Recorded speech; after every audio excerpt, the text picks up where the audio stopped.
আসসালামু আলাইকুম। আমি দেশে গজাল ছিলাম, প্রবাসে এসে গজাল কাতারে। আজকে কাতার হামাদ পোর্টে কাজ করতেছি, খালাসির কাজ করতেছি।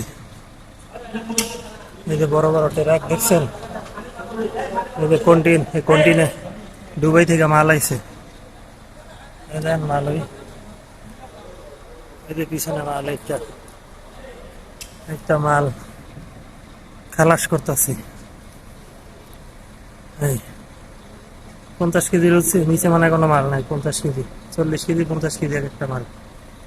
এই টাইম না নামাইয়া পরে ই করণ লাগে।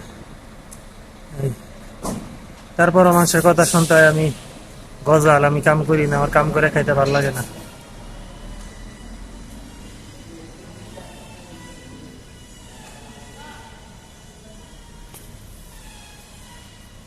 সামনে ফোরম্যান আছে, ফোরম্যান গুলো এলো। ভাই কিছু বলার নাই গা, এই আর কি।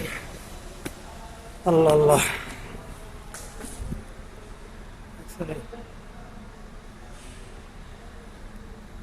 এই খালাসির কাজ করতেছি। আমাদের দেশে বাজারে যে বস্তা টানে না কান্দা করে, এই যে ট্রাকে ট্রলার থেকে যে মাল আনলোড করে, এই খালাসির কাম করতেছি।